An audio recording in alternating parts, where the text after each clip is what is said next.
PDB atas dasar harga berlaku menurut lapangan usaha dari tahun 2014 sampai 2018. Data ini saya ambil dari statistik Indonesia tahun 2019. Pertumbuhan ini bukan tanpa alasan, tentunya salah satu alasannya yaitu pertumbuhan startup khususnya di bidang industri e-commerce seperti Bukalapak, Tokopedia, OLX, dan yang lain-lain, di mana mereka bermitra dengan industri jasa pengiriman yang ada untuk sebagai layanan pengiriman barang bagi konsumen mereka. Namun pertumbuhan ini tidak sejalan dengan penggunaan teknologi modern pada proses operasional perusahaan, terutama perusahaan-perusahaan konvensional skala kecil dan menengah seperti POSPN yang berlokasi di Bukit Tinggi, Provinsi Sumatera Barat, yang melayani jasa pengiriman barang antar provinsi. Perusahaan POSPN ini pada proses operasional perusahaannya masih bersifat konvensional menggunakan tenaga manusia, sehingga dirasa kurang efisien mengingat perusahaan-perusahaan sejenis yang sudah besar seperti DEX, FedEx, mungkin yang di Indonesia adalah Tiki, JNE, Pos yang sudah menerapkan teknologi maju, sehingga pada fokus masalah yang saya ambil pada TA ini yaitu proses perhitungan tarif pengiriman barang,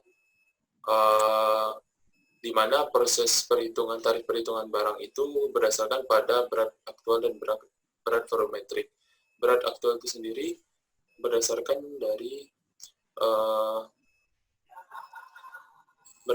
dari hasil pengukuran menggunakan alat ukur seperti timbangan. Sedangkan untuk berat volumetrik itu sendiri adalah nilai berat yang diperoleh dari hasil pengukuran volume barang. Nah, yang pada studi kasus di POSPN ini, mereka memiliki kendala di dalam proses pengukuran berat volumetrik, di mana pada saat pengukuran volume barang, mereka cenderung menggunakan tidak memiliki patokan yang jelas atau mengira-ngira volume dari barang tersebut. Nah,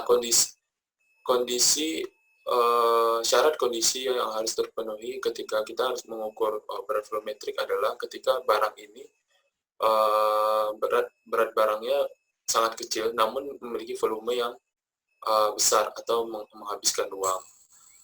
Nah, sehingga oleh karena itu saya mencoba untuk merancang algoritma pada program MATLAB menggunakan image processing untuk melumpuhkan dan menghitung volume objek 3 dimensi yang tidak beraturan. Selanjutnya, dari latar belakang masalah yang saya sampaikan, terdapat 2 rumusan masalah. Yang pertama yaitu bagaimana merancang algoritma pengukuran volume dan pengelompokan benda 3 dimensi untuk angkutan barang. Yang kedua, bagaimana mengukur volume dan mengelompokkan benda 3 dimensi menggunakan image processing pada software MATLAB untuk penetapan tarif pengiriman barang. Selanjutnya masuk ke perancangan model algoritma, poin yang kedua. Sebelum saya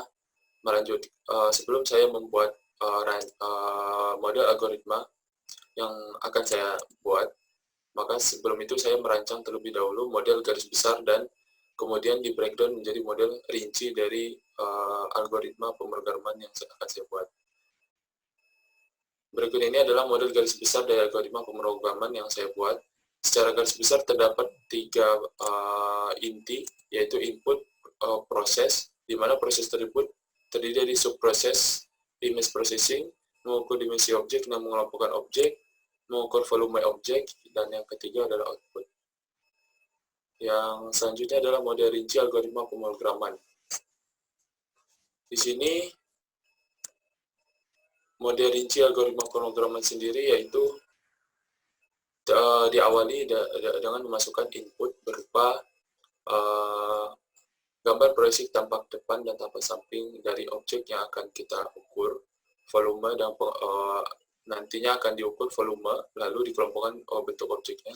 Kemudian jarak pengambilan gambar atau jarak antara kamera dan objek. Kemudian dilanjutkan dengan proses konversi gambar RGB ke gambar grayscale, dilanjutkan dengan penanjaman gambar, dan dilanjutkan dengan proses masking, lalu dilanjutkan dengan proses segmentasi tepi. Nah, kedua gambar proyeksi tersebut nantinya akan dilakukan proses pengukuran dimensi dan proses pengukuran pengelompokan bentuk objek, di mana yang di sebelah kanan ini adalah proses pengelompokan bentuk objek, sedangkan yang sebelah kiri ini adalah proses pengukuran dimensi objek. Untuk proses pengelompokan objek sendiri menggunakan kita dimulai dengan menentukan nilai circularity, kemudian ditentukan keputusan dengan metode perbandingan nilai, kemudian dilanjutkan dengan menggunakan logika if, sehingga nanti didapatkan bentuk apa hasil berupa prediksi bentuk apa sih objek yang kita input tadi. Kemudian jika kita melihat pada proses pengukuran dimensi, diawali dengan menentukan tinggi dan lebar segmen gambar berdasarkan jumlah piksel, kemudian ditentukan nilai real tinggi dan lebar segmen gambar pada sensor kamera, kemudian baru ditentukan nilai real tinggi dan lebar objek sesungguhnya atau objek nyata yang tadi di-input gambar proyeksi tampak depan dan sampingnya. Kemudian dari kedua hasil proses pengelompokan dan pengukuran dimensi tersebut, maka nanti akan dilakukan pengukuran volume objek yang pada akhirnya nanti akan didapat hasil kelompok bentuk objek dan volume dari objek 3 dimensi yang kita prediksi bentuk dan volume objeknya menggunakan algoritma pemrograman yang saya buat. Kemudian dilanjutkan dengan pembuatan program MATLAB. Jadi rancangan model algoritma yang telah saya buat dilanjutkan dengan pembuatan pemrograman menggunakan MATLAB, di mana dari model rinci tadi kita telah menentukan bahwasanya terdapat 2 input. Yang pertama ada gambar proyeksi tampak depan dan samping, kemudian jarak pengambilan gambar yang nantinya akan dimasukkan ke dalam software MATLAB. Kemudian kedua inputan tersebut akan diproses. Proses yang pertama yaitu image processing. Di dalam proses image processing itu terdapat subproses yaitu konversi gambar RGB ke gambar grayscale yang telah dijelaskan sebelumnya.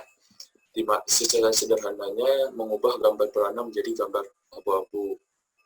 Kemudian dilanjutkan dengan penanjaman gambar. Tujuannya yaitu untuk mengatasi kekaburan yang disebabkan oleh peralatan kamera dan untuk meningkatkan keterbacaan dari hasil foto gambar menggunakan kamera. Kemudian dilanjutkan dengan proses masking. Proses masking ini sendiri pada MATLAB saya menggunakan Victory Poly, di mana Victory Poly itu memberikan keleluasaan bagi kita untuk menentukan bidang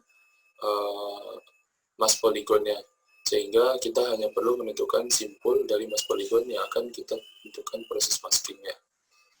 Terlihat di sini terdapat garis berwarna biru, di mana garis berwarna biru ini merupakan bidang mass poligon yang telah saya tentukan untuk dilakukan proses masking. Selanjutnya ini merupakan gambaran dari bidang masking yang telah yang coba saya gambarkan agar dapat mudah dimengerti. Karena pada programnya sendiri hanya akan dimunculkan gambar seperti initial contour location di gambar yang sebelah kanan. Nah, selanjutnya setelah ditentukan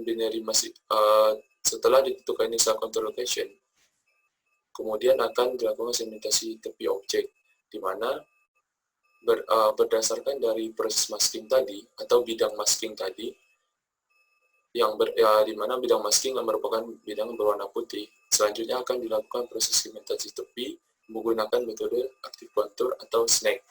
Metode active control atau snake itu diibaratkan seperti karet gelang yang bentuknya lentur, mampu berubah bentuk dan berusaha sedekat mungkin dengan kontur target atau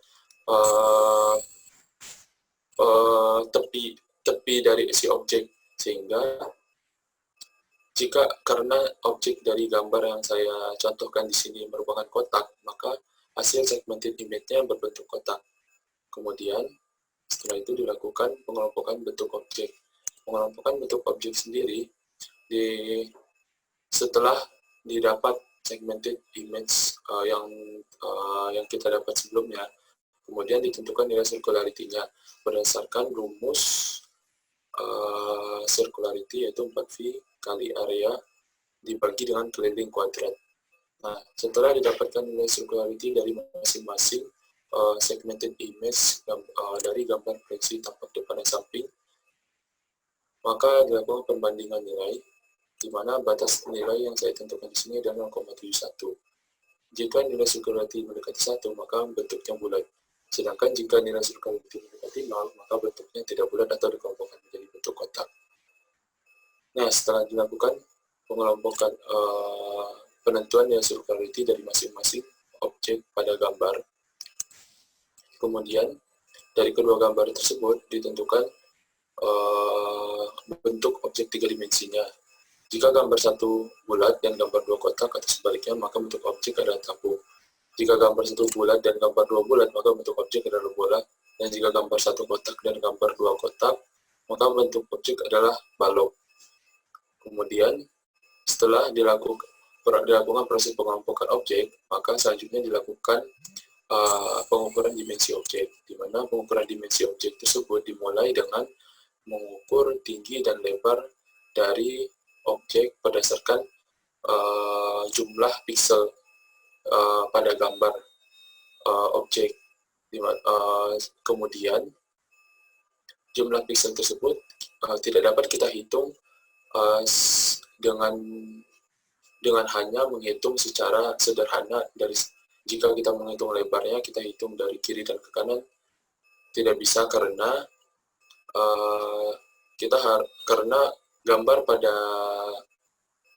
gambar itu merupakan bidang dua dimensi, di mana setiap piksel pada gambar tersebut merupakan digambarkan sebagai sebuah vektor. Maka oleh karena itu kita harus menggunakan rumus Euclidean distance untuk mendapatkan nilai real dari lebar dan tinggi pada gambar. Nah, selanjutnya setelah didapat nilai tinggi berdasarkan piksel dan nilai lebar berdasarkan piksel, kemudian kita konversi nilai tersebut ke dalam ukuran tinggi dan lebar objek pada sensor, atau jika kamera-kamera zaman dahulu mungkin film yang ada di dalam kameranya. Kemudian setelah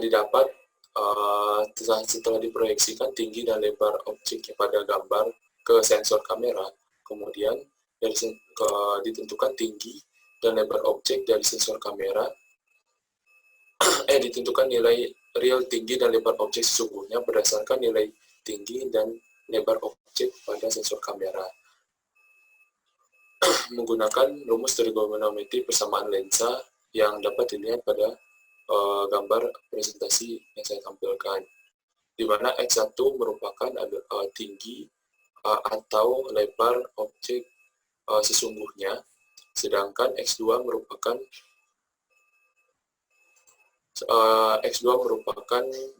tinggi dan lebar objek pada gambar. Dan Y2 ini merupakan focal length. Focal length merupakan jarak lensa terhadap sensor kamera. Jadi di sini merupakan lensa, dan di sini merupakan titik jatuhnya sinar terhadap sensor kamera. Dan ini Y2 merupakan focal length yang berada di dalam kamera. Nah, Y1 ini merupakan jarak antara kamera dan objek. Kemudian didapatlah setelah dilakukan perhitungan nilai tinggi dan lebar objek sesungguhnya, maka kita dapat melanjutkan dengan menentukan volume objek berdasarkan pengukuran dimensi dan pengukuran pengelompokan objek sebelumnya. Jika hasil pengelompokan objek adalah tabung, maka kita menggunakan rumus volume silinder. Jika hasil pengelompokan objek bola, maka menggunakan rumus volume bola. Jika hasil pengelompokan objek adalah balok, maka menggunakan rumus volume balok. Dan variabel-variabel nilai yang digunakan adalah variabel-variabel nilai yang didapat dari proses pengukuran dimensi objek. Di sebelah kanan adalah contoh program yang saya gunakan untuk mengukur volume dari objek 3 dimensi yang sesungguhnya. Kemudian dilanjutkan dengan implementasi dan hasil. Dari algoritma pemrograman yang saya buat, selanjutnya saya melakukan uji coba untuk melihat keakuratan dan keberhasilan dari algoritma pemrograman yang saya buat. Di sini saya melakukan uji coba terhadap 3 benda, yaitu benda balok, benda tabung, dan benda bola. Dari ketiga benda tersebut dilakukan uji coba sebanyak 10 kali, di mana 5 kali percobaan dengan pengambilan gambar sejauh 30 cm dan 5 kali percobaan sejauh pengambilan gambar sejauh 1 meter. Nah, ini merupakan objek balok yang saya gunakan bervolume 125.000 mm3. Di sini saya menggunakan satuan mm3 untuk melihat ketelitian dari algoritma pemrograman yang saya buat. Kemudian dilanjutkan, kemudian ini merupakan hasil dari pengujian dari pengujian algoritma pengukuran objek 3 dimensi yang saya buat, di mana mengelompokkan objeknya 100% terprediksi sama persis seperti aktual objeknya. Kemudian di kolom sebelah kiri terdapat hasil dari pengukuran volume objek, di mana untuk pengambilan gambar atau pengambilan gambar objek sejauh 30 cm didapat error sebesar 2,64%. Untuk error objek dengan pengambilan gambar 1 meter diperoleh error sebesar 0,73%. Untuk keseluruhan percobaan diperoleh rata-rata error sebesar 1,69%. Kemudian saya melakukan objek percobaan yang kedua, yaitu objek tabung, di mana di sini volume tabung aktualnya sebesar 174.858,75 mm3. Didapatkan hasil percobaan di mana hasil pengelompokan objek sama seperti percobaan sebelumnya, 100% prediksi dari algoritma yang saya buat persis seperti bentuk aktual objek. Kemudian untuk kolom dua kolom di sebelah kiri, paling kiri, merupakan hasil pengukuran volume objek dengan error untuk jarak pengambilan gambar objek sejauh 30 cm, yaitu sebesar 5,2%. Sedangkan untuk error perhitungan volume objek untuk jarak pengambilan gambar sejauh 1 meter, yaitu 3,4%. Sehingga dari keseluruhan total percobaan diperoleh 4,32% error.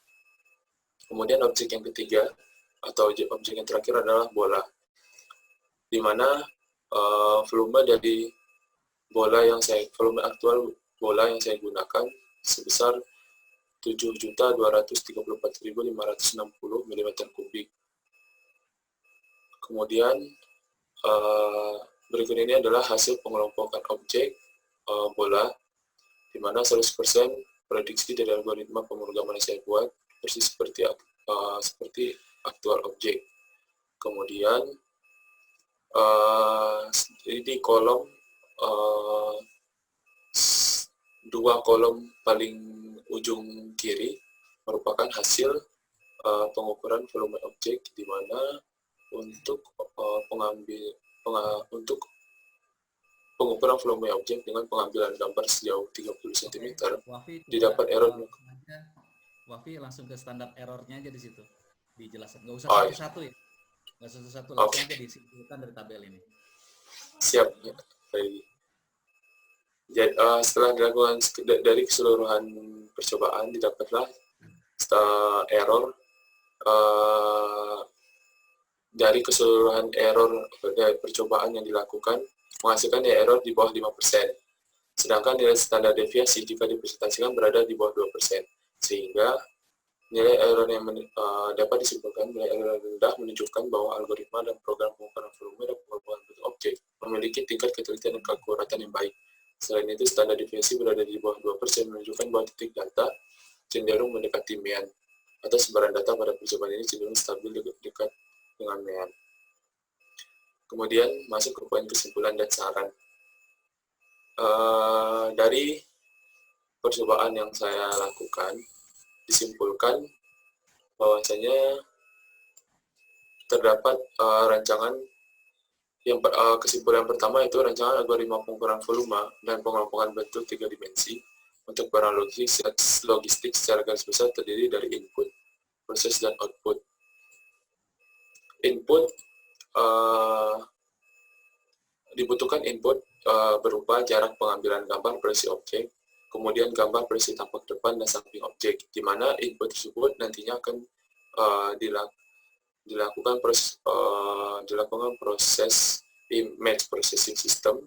Kemudian dari proses image processing system akan dilakukan pengukuran dimensi objek dan dilanjutkan dengan pengelompokan bentuk objek. Dari kedua output proses tersebut nanti akan dihasilkan ukuran volume objek dan pengelompokan bentuk objek sebenarnya. Nah, mengenai tarif angkutan barang logistik, tarif itu sendiri berdasarkan dari volume yang telah didapat, pengukuran volume yang telah didapat sebelumnya. Sehingga dari volume tersebut, kita hanya perlu mengalihkan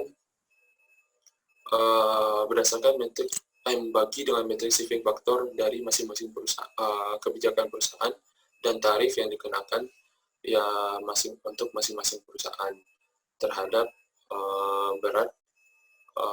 terhadap volume benda yang telah didapatkan tadi. Kemudian untuk saran dari tugas untuk pengembangan selanjutnya atau perbaikan selanjutnya, saya memiliki 3 saran, yaitu kedepannya untuk mengembangkan rancangan algoritma pengukuran bentuk objek yang mana jarak pengambilan gambar dapat dihilangkan atau diinput secara otomatis. Yang kedua yaitu mengembangkan cara pengambilan gambar menggunakan kamera tanpa batas sudut pengambilan gambar foto objek. Yang ketiga yaitu melakukan pengembangan di masa yang akan datang berupa implementasi rancangan algoritma pengukuran volume dan pengelompokan bentuk objek pada penelitian ini ke dalam software atau aplikasi gadget yang nantinya menjadi alternatif teknologi yang terjangkau, efisien, ekonomis, serta lebih mudah dalam penggunaan alat, mobilitas, dan akses, sehingga dapat digunakan oleh IKM maupun UMKM pada penggunaan teknologi 4.0 di segala lini industri dari mulai dari skala kecil hingga besar. Mungkin sekian presentasi yang saya sampaikan. Kalau jika terdapat kekurangan, mohon dimaafkan. Terima kasih. Assalamualaikum warahmatullahi wabarakatuh. Waalaikumsalam warahmatullahi wabarakatuh. Baik, kisaran saja barangkali ya presentasinya tuh jangan baca Wafi ya. Jadi enggak Pak, ini slide presentasinya. Ya oke. Jadi kalau dibaca satu-satu jadi kayaknya baca berita gitu ya. Kesempatan pertama saya berikan pada Pak Syarwani untuk menguji dan berikan konfirmasi perbaikan. Silakan Pak Iwan. Ya, terima kasih Pak Yogi. Ya, Wafi. Ya Pak. Pertama, kita saya ingin tahu gini, garis besarnya dulu nih, kan mau merubah proses ya, artinya dari proses manual atau bisnis proses manual ke otomatis gitu ya. Iya, Pak. Oke. Nah, kalau prosesnya dirubah, artinya kan kita juga harus perhitungkan, misalnya gini, udah dihitung nggak sebelumnya proses manual itu berapa lama gitu ya. Kemudian kalau saya dari sudut ini ya, bisnis proses reengineering nih saya lihatnya. Jadi biasanya yang saya lihat tuh waktunya kan, Iya, Pak. kemudian ongkosnya misalnya, atau alatnya kan. Nah sekarang dengan manual, udah dilihat nggak sama Wafi misalnya, kalau manual waktu prosesnya berapa gitu ya, atau kalau manual ongkosnya berapa, kalau manual alatnya pakai alat apa gitu kan. Nah sekarang Iya, Pak. sebaliknya, kalau dibikin otomatis, waktunya jadi gimana gitu, kemudian ongkosnya jadi gimana, walaupun biasanya ongkos agak susah ya ngukurnya ya. Iya, Pak. Kemudian alatnya kalau dengan teknologi yang otomatis ini terjangkau nggak? Ini kan katanya UKM ya. Apakah Iya, Pak. alatnya nanti malah jadi tambah mahal gitu? Oh, Itu dulu deh, Wafi. Ya. Oke. Iya, Pak. Menjawab dari pertanyaan Pak Syarwani. Jadi sebelum itu saya udah, jadi kan saya studi kasus di POSPN. Nah, proses pengukuran volumenya sendiri itu dia menggunakan cuma prediksi asumsi semata gitu, Pak. Kalau seandainya pun digunakan alat ukur, misalkan mistar yang panjang atau misalkan meteran, itu mungkin ngabisin waktu bisa 1 menit lah mungkin ya, Pak ya. 1 menit untuk ngukurnya pertama, ditambah lagi untuk ngitung kali-kali volumenya, baru ntar dapat volumenya, ntar baru dikali nama tarifnya. Itu mungkin bisa sekitar 1 menitan mungkin. Dan itu pun tergantung dari besar barangnya barangkali, Pak. Nah, sedangkan kalau dari alat Wafi, ya, algoritma yang Wafi buat ini, itu tuh mungkin tergantung spek yang digunakan. Kalau Wafi, kebetulan Wafi ada kendala sebelumnya waktu itu sama Pak Yogi, spek laptop emang rendah. Jadi makanya rada stuck, bukan stuck, maksudnya itu rada lama, tapi nggak terlalu lama. Jadi masih di bawah sekitar untuk spek 8 GB laptop aja tuh udah 20 detik kan. Sedangkan spek untuk MATLAB yang Wafi gunakan itu seharusnya di atas 8 GB dan mungkin bisa sekitar 5 detik selesai proses pengukuran volumenya gitu, Pak. Nah, sedangkan untuk kenapa Wafi mengincar, kan tadi itu tujuannya untuk dapat digunakan IKM UMKM.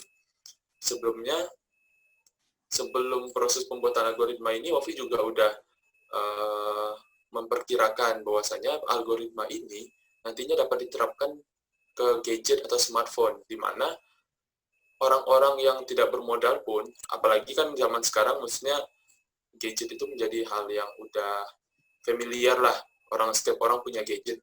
Makanya dengan pembuatan algoritma ini diterapkan pada software yang nantinya bisa dibuat di gadget, itu nanti akan lebih mempermudah akses dari program yang Wafi buat gitu, Pak. Makanya Wafi masih model algoritmanya, Pak. Jadi untuk softwarenya belum ke sana gitu, Pak. Ya. Tapi modelnya udah Wafi buat dulu gitu. Oke. Ya lanjutkan. Ya boleh, ya silakan lanjutkan, Wafi. Ya gitu, Pak. Udah cukup. Oh, udah cukup. Oke. Nah, kalau nggak salah ya, yang kalau untuk pengiriman barang ini kan tidak hanya diukur volume kan? Kalau nggak salah diukur beratnya juga ya? Nah, yang beratnya gimana? Nah, kalau yang beratnya itu nggak ada masalah, Pak. Makanya tadi kan Wafi waktu di awal presentasi bilang fokusnya itu di mengenai pengukuran berat volumetriknya. Karena untuk berat yang aktualnya sendiri emang dengan menggunakan timbangan aja udah cukup gitu Pak. Jadi nggak perlu yang di sana timbangan. timbangannya elektronik atau masih manual atau gimana? Manual Pak, masih manual. Manual juga ya? Ya yang ada yang elektronik, cuma kalau untuk yang gede-gede nggak bisa gitu Pak. Soalnya oh ya, ini kapasitasnya kapasitasnya gitu. Ya Pak, kapasitas timbangannya. Oke. Kalau yang jasa pengiriman yang besar ya, itu udah otomatis dia. Maksudnya baik volume sama timbangan udah masuk ke sistemnya, nggak ada manual lagi. Maksudnya nggak seperti yang di tempat penelitiannya Wafi ini kan. Terus masalah tarifnya ya, ngukurnya gimana? Berdasarkan gimana cara ngukurnya, kan ada 2 ukuran nih, volume, terus berat. Nah, tarifnya gimana jadinya? Kalau jadi proses pengukuran proses penentuan tarif itu tadi, kita tuh nanti akan menentukan berat aktualnya dulu. Ditimbang dulu nih barang, ditentukan berat aktualnya berapa. Kemudian nanti kan dikali dengan berat aktualnya tersebut dikalikan dengan si tarifnya kan, yang dikenakan masing-masing, tergantung dari masing-masing perusahaan. Misalkan 1.000 per kilo atau berapa. Nah, kemudian nanti kalau seandainya volumenya besar, jika dilihat kemudian dihitung juga nih berat volumetriknya. Jadi si volume barangnya dilihat. Jadi kalau Wafi kan ada referensi kayak ngelihat video maupun dari jurnal-jurnal gitu Pak. Jadi kalau mereka sistemnya di luar itu mereka mengukur berat volumetrik sekaligus dengan berat aktualnya. Kemudian kedua berat tersebut nanti dibandingkan mana nilai yang paling besar di antara kedua ini. Kalau berat aktualnya lebih besar dibandingkan berat volumetrik, maka yang digunakan untuk penghitungan tarif adalah berat aktual. Sedangkan jika nilai yang terbesar berat volumetrik, maka yang digunakan adalah berat volumetriknya. Makanya berat volumetrik itu tuh fungsinya untuk ketika kondisi barangnya itu volumenya kecil tapi beratnya itu ringan. Oke. Bisa kemungkinan gimana ya membandingkannya, misalnya gini, saya ngirim kapas gitu, volumenya besar, dia kan beratnya ringan. Ya. Kemudian kalau kira-kira saya ngirim kapas, mana yang kepilih? Yang berat aktualnya atau yang volumenya? Berat volumetrik Pak. Soalnya kapas sendiri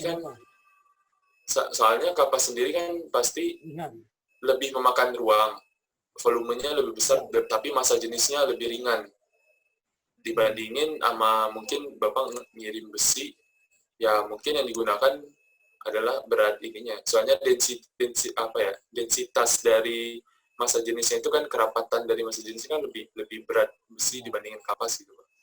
Nah, harusnya waktu percobaan ini itu masuk tuh dengan Wafi. Jadi misalnya Wafi jadi buktikan aja, misalnya bendanya ada kardus ya, isi kapas.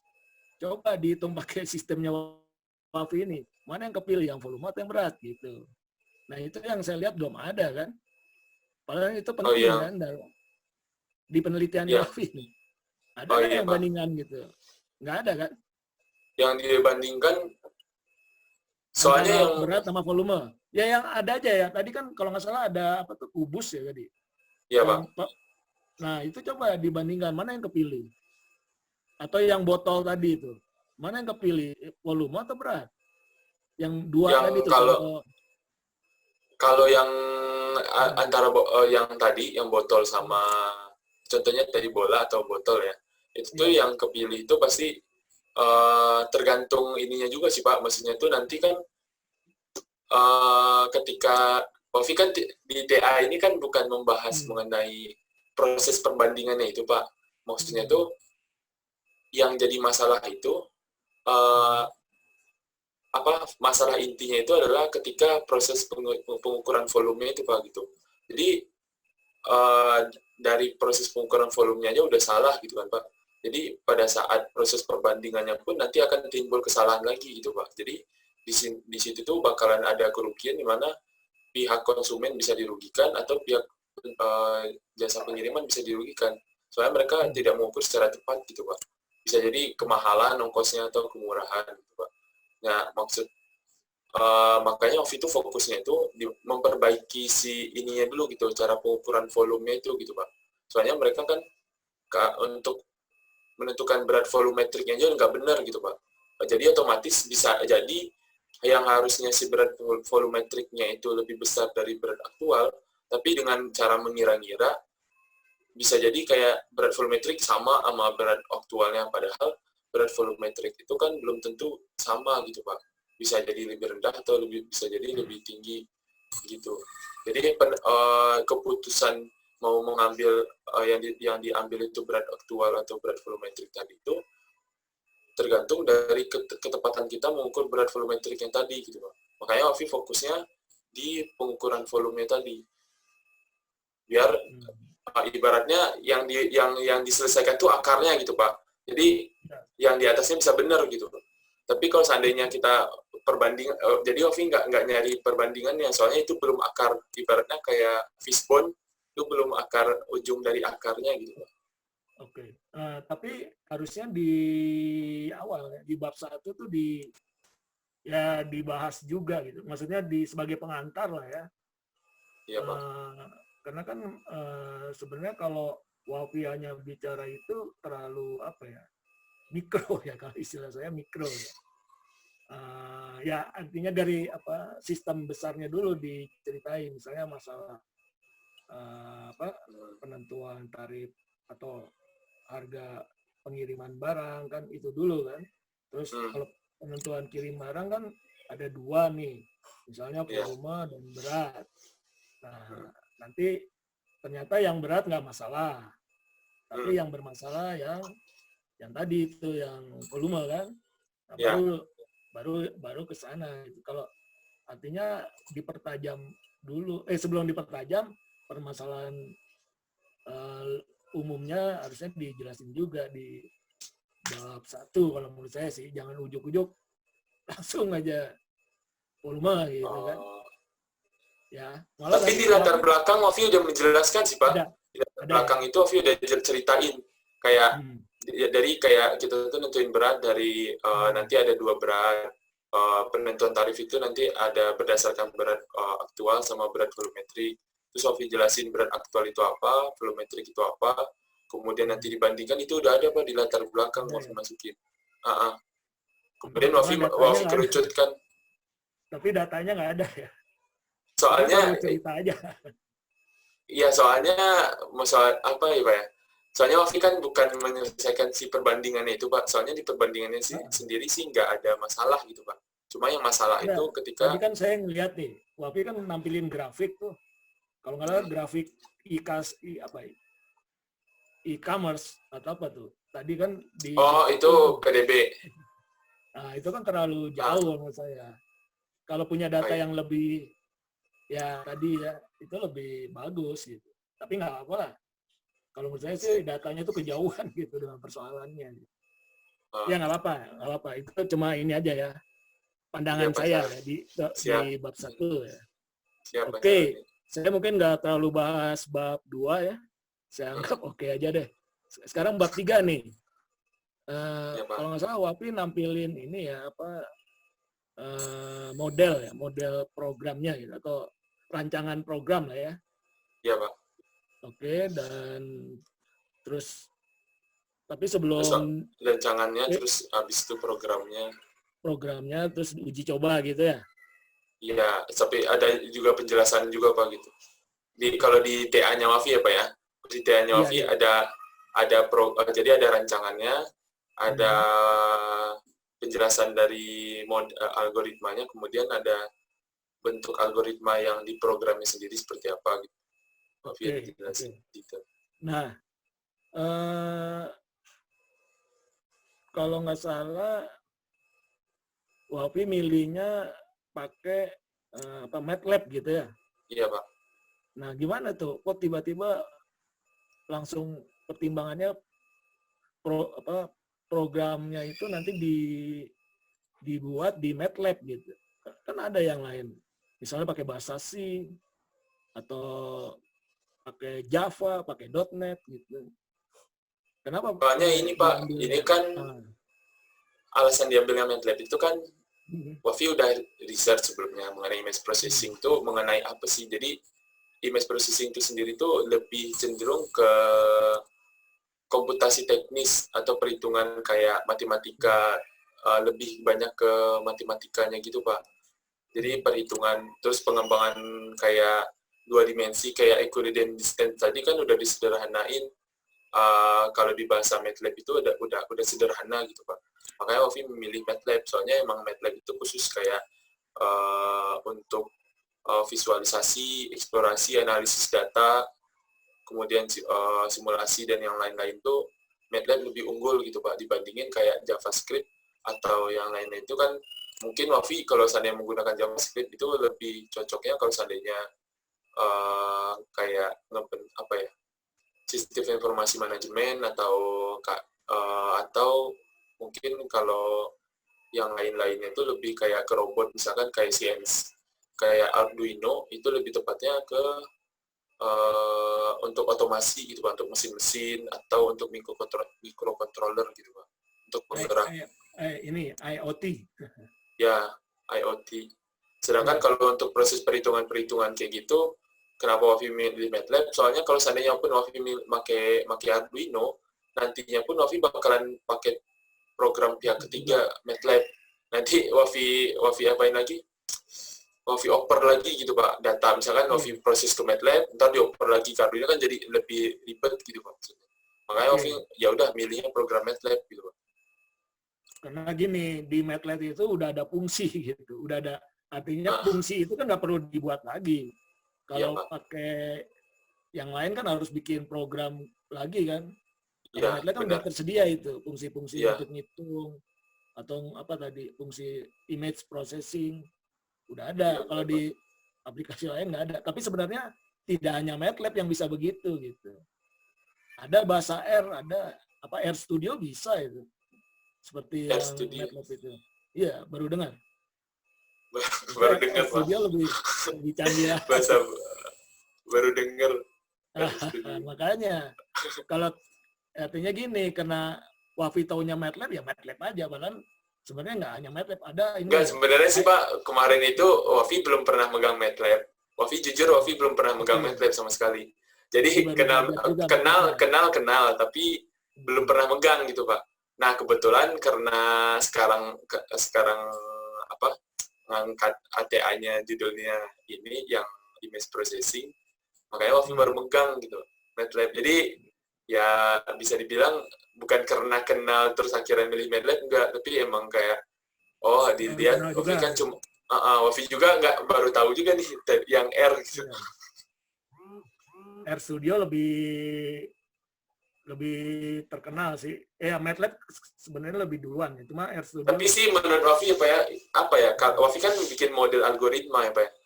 Jadi bukan membuat programnya, tapi kayak Wafi bikin ibaratnya konsepnya tadi gitu Pak. Jadi mau diterapin mau ke Arduino, mau ke ini itu udah gampang lah. Kalau di orang program itu tuh kayak yang penting konsepnya dulu nih. Konsepnya udah jelas, nanti mau dipindahin ke bahasa program itu udah gampang, tergantung nanti palingan berubah-ubah sintaknya doang atau susunannya gitu doang sih Pak. Oke. Kalau di tapi kalau image processing kayaknya memang perlu bahasa khusus sih. Perlu ya kayak MATLAB. Soalnya dia lebih karena ada pengolahan apa ya? Image processing kan kayak ini apa machine learning atau AI ya. Jadi emang khusus, emang perlu bahasa yang khusus ya, nggak bisa yang biasa. Ya. Oke. Emang kalau pakai biasa juga pasti bakalan rumit sih Pak bikin program ini. Bisa, cuma harus bikin program. Bikin programnya yang rumit. Mungkin nggak orang TI nggak terlalu perlu ya, kasihin orang TI apa aja itu. Kalau yang harus program detailnya gitu ya. Iya, Pak. Oke. Akhirnya pilih MATLAB, terus uji coba ya. Tadi bendanya semua 3 dimensi ya, yang diuji coba. Ya, 3 dimensi semua Pak. Tapi kok tadi gambarnya ada gambar Rubik ya, kalau nggak salah, itu dipakai atau cuma gambar di PowerPoint ini aja? Saya lihat tadi Enggak, ada itu gambar dipakai Pak. Itu emang Dipakai? gambar Rubik Wafi pakai. Soalnya Wafi pengen lihat keakuratannya kan kalau bandit seandainya barangnya gede Wafi pakai Nah, itu kan ya ibarat Wafi kan udah uji coba sebelum Wafi milih benda-benda ini dari uji coba sebelumnya itu dia tuh kayak kalau benda ibaratnya kayak ngelihat benda besar itu tuh kayak apa ya keakuratannya tuh nggak terlalu errornya nggak terlalu terpengaruh gitu Pak. Makanya Wafi justru milih kalau benda makin kecil. kecil makin nggak teliti Ah, gitu. maksudnya itu lebih kelihatan gitu Pak, walaupun mungkin kecil ya. Tadi kan berapa persen tuh, errornya kan cuma 0, sekian persen. Jadi Wafi mau pengen lihat nih ketelitian si algoritma Wafi ini tuh berapa sih batasnya gitu. Makanya Wafi milihnya benda-benda yang kecil, emang sengaja. Soalnya kalau benda-benda yang besar, sepertinya contohnya aja kayak bola itu aja Pak, itu errornya aja tuh 0 lebih kecil dibandingin error si Rubiknya. Soalnya si Rubik itu kan errornya berapa persen gitu. Ada di Gede bola lebih besar ya dari Rubik. bola Ukurannya lebih besar bola. dari Rubik. Nah, sedangkan error sendiri lebih kecil si bola daripada si Rubik. Makanya Wafi milih benda-benda kecil biar kayak nyinggung batas ketelitiannya gitu, Pak. Soalnya kalau Wafi pakai yang besar-besar kan nanti ketelitiannya sendiri walaupun kecil gitu ya, Wafi setidaknya memperlihatkan lah tidak ada yang sempurna tapi ada yang lebih baik. Nggak, nah tadi apa ada oke, nanti sekarang ukur dimensi nih. Tadi pakai apa? Kamera ya. Ini Iya, kameranya Pak. kamera apa nih? Oh, Wafi Kamera sengaja pakai kamera ini HP. Ya kebetulan HP. ini bukan promo ya, Pak ya. Samsung A5. Pakai kamera Samsung Kalau A5. kalau HP yang lain nggak bisa gitu. Bisa. Bisa yang lain bisa sih, Pak. Cuma Wafi ya kalau pakai masnya itu kurang lebih sama sih, Pak. Soalnya kemarin juga soalnya kan nanti kan yang kita masukin itu kan dia bakalan ngedeteksi spek maksudnya dia bakalan ibaratnya yang kita masukin itu kan hasil si fotonya itu kan yang dibaca pixelnya bukan sih Oh, tergantung pixelnya spek bagus HP. gitu. Yang penting pixelnya gede gitu ya. Iya Pak. Pixelnya Soalnya pixel tinggi. gede semakin ibaratnya kayak resolusi gitu kan semakin kecil resolusi kan ketelitian pengukuran jadi lebih akurat gitu Pak. Iya, iya. Soalnya Oke, ya nggak gitu apa-apa. Pak. Oke, saya bisa nangkap ya. Terus ngukur ininya, ngukur tadi dari gambar jadi ukuran dimensi itu apa kerjaannya MATLAB di MATLAB-nya gitu. Dari gambar menjadi dimensi. Ukuran, Oh itu tuh ya kerjaan MATLAB Pak. Jadi MATLAB, proses jadi fungsi dari KP itu cuma untuk nangkep gambarnya. Kemudian gambar aja nanti ya. dimasukin dari prosesnya itu semua diserahin ke MATLAB. Jadi MATLAB yang ngolah mengenai pengelompokannya, logikanya seperti apa kan Novi udah bikin programnya, tinggal diolah sama MATLAB, ntar keluar pengelompokan sama pengukuran. Tahu nggak ini metode pengelompokannya pakai apa? Itu masuk ke Pakai itu mesin. Pak. Pakai. Kalau di teori itu masuknya ke machine learning itu. Iya Pak. Kebetulan Novi juga itu tuh ada ini circularity Pak, namanya circularity. Circularity atau similarity? Ya. Kenapa? Bukan circularity. Jadi dia kayak melihat nilai faktor kebundaran suatu objek gitu Pak. Jadi semakin bundar objek, berarti dia tuh melihat oh ini bulat nih gitu. Cuma Wafi sendiri nambahin pengambilan keputusan di situ. Jadi Wafi tambahin pakai logika if gitu Pak. Jadi kalau seandainya nilainya itu di bawah 0,71, jadi si nilai circularity itu nanti menghasilkan nilai yang dari angka 1 sampai 0. Jadi kalau seandainya, misalkan Wafi ngasih batas nilainya 0,71, berarti misalkan Wafi tetapin 0,71 ke bawah. Dia tuh logika dari nilai circularity itu semakin mendekati 0, dan maka benda itu dianggapnya tuh bulat gitu Pak. Kotak, tapi kalau seandainya mendekati 1, itu tuh berarti si benda itu mendekati bulat gitu. Itu ada rumusnya. Untuk circularity. Keputusannya cuma 2, kotak, bulat gitu. Enggak, itu bisa ditambahin sih Pak. Cuma kan maksudnya tuh di programnya Wafi cuma di program Wafi ada 2. Soalnya Wafi mikir yang namanya di pengangkutan itu kan ini kita kan kalau ngukur volume kan bukan ngukur misalkan Pak Serwani mau ngirim gelas nih, kan bukan volume gelasnya yang dihitung, tapi volume si packaging gelasnya, ya kemasannya. Nah, sedangkan kemasan itu kan ada cuma ya paling banter ada 3 lah, kotak. Kalau nggak kotak, palet bentuknya kotak. Kalau nggak palet ya bola juga jarang juga gitu Pak. Palingan kotak doang sama tabung palingan orang packagingnya gitu. Makanya kayak pipa mungkin tabung ya jatuhnya, kayak pipa-pipa. Tapi tergantung lagi tuh kalau dia dibungkus sama palet-palet gitu mungkin ya, jadi jatuhnya kotak. Tapi lebih lihat ke packagingnya ya, bukan apa bendanya ya. Soalnya kalau seandainya bendanya pun mungkin Wafi bakalan, kalau seandainya tidak menyangkut mengenai pengangkutan atau logistik gitu, mungkin Wafi bakalan lebih milih ke bendanya. Tapi kan Wafi pikir lagi, di pengangkutan itu kan yang diukur bukan bendanya, tapi si packagingnya yang dilihat gitu Pak. Makanya Wafi milihnya 2 aja gitu Pak. Ya, kalau bulat, kalau enggak kotak. Oke. Ya, oke Wafi. Nah, sekarang tadi kan ada perumusan masalah ya. Ya Pak. Ada 2 ya. Kejawab nggak tuh perumusan masalahnya dari perumusan masalah ini dari TA Wafi ini? Sudah terjawab? Sudah Pak. Yang pertama kan bagaimana merancang algoritma serta melakukannya udah. Sedangkan mengenai menentukan tarif angkutan barangnya sendiri udah. Soalnya kan inti dari menentukan tarif itu kita harus tahu volumenya. Tarif gimana tuh? Yang kedua jawabnya gimana? Ya kalau yang kedua itu Wafi di sini kan yang kedua itu cari kesimpulan ya. Bentar Pak, Wafi buka dulu. Ya. Jadi yang kedua itu Wafi bilang kejawab karena si tarif itu sendiri Wafi nggak bisa masukin di sini karena si tarif itu kan nanti kan balik lagi sama si perusahaannya.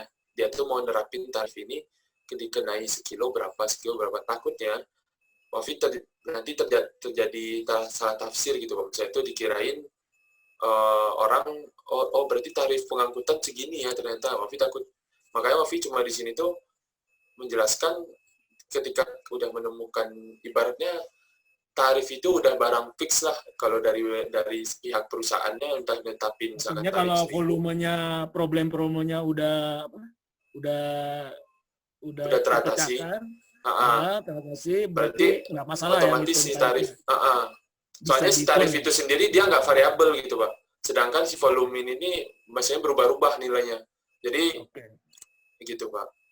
Ya. Jadi intinya tergantung dari si volumenya sih. Kalau si tarifnya nggak perlu dijelasin juga tadi mau Wafi supaya kita maksudnya supaya menjawab, karena kan tadi menyinggung permasalahan tarif gitu ya, kalau nggak salah ya permasalahan Pak.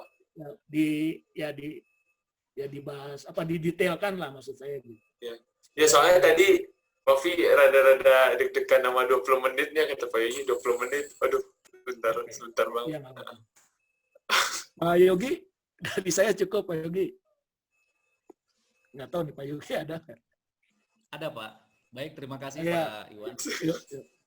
Saya sambil hosting di host Sakur sama Pak Toton di sebelah.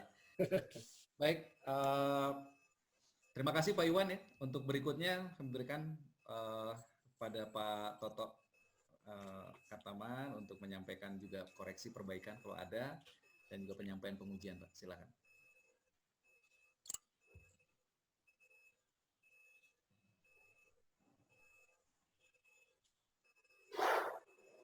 Mangga Pak Toto. Masih di mute Pak. Sama host nggak bisa dibuka Pak Yogi? Nggak bisa? Dibuka host. Karena nggak bisa Pak? Ya. Udah. Maaf di unmute. Oke, kalau dari saya coba lihat presentasi lagi dari awal ya. Sebentar. Bentar ya Pak. Oke. Ini dari slide pertama Pak. Tadi kan Pak Iwan juga udah ini ya, yang apa namanya, yang masalah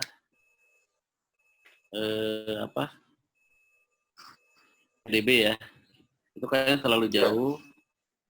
Terus jasa logistiknya juga jadi nggak muncul kan. Nah, hubungannya dengan model yang dibuat itu jadi nggak kelihatan lagi gitu ya. Nggak dihubungkan gitu di penelitian berikutnya. Ya. Nah, kemudian dari sisi TI-nya ya, TI-nya kan berarti modeling ini ya. Pemodelan. Nah, pemodelan kan ada tahapan-tahapannya kan. Ya, Pak. Nah, di bab 3, bab 4 itu nggak kelihatan gitu kan. Model itu kan harus divalidasi. Mungkin di situ ada yang apa namanya, misalnya dibandingkan dengan ukuran yang sebenarnya ya, dimensi yang sebenarnya. Tapi judulnya bukan validasi gitu ya. Itu hanya membandingkan. Nah, sementara kan kalau di model itu ada validasi ya Pak Yogi ya. Mestinya sebelum dipakai itu valid apa enggak, tadi akurasi dan sebagainya. Tapi mungkin udah dibahas, cuma judul validasinya nggak muncul gitu. Oh iya. Ya. Nah terus di tahapan pemodelan juga ada tahapan-tahapan yang mungkin kan kalau biasanya latar belakang dulu tadi sudah ada ya. Latar belakang, kemudian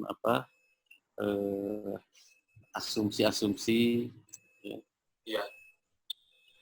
Kemudian model konseptual, terus identifikasi variabel. Nah yang itu formatnya kayaknya nih bukan format pemodelan, ya. Jadi ini kayaknya format copy kan background sebelumnya ya. Di Polman di mana? Di Nah, Polman, mungkin Pak. itu, ya. Jadi lebih fokus ke lebih teknisnya. Nah, sementara kita kan TI mah sistem ya, lebih ke sistem. Ya, Pak. Terus di flowchart juga masih ada salah. Coba di flowchart, lihat di flowchart ya. Ya. Di flowchart-nya yang bab 3, Pak. Iya, di situ kan ada di bahan presentasi. Oh iya. Coba lihat ini, di Pak. flowchart. Nah, ini sebentar, yang ini tadi input, image processing. Kalau ini sih tahapan penelitian, bukan pengembangan model. Nah, mungkin ditambahkan tahapan pengembangan model.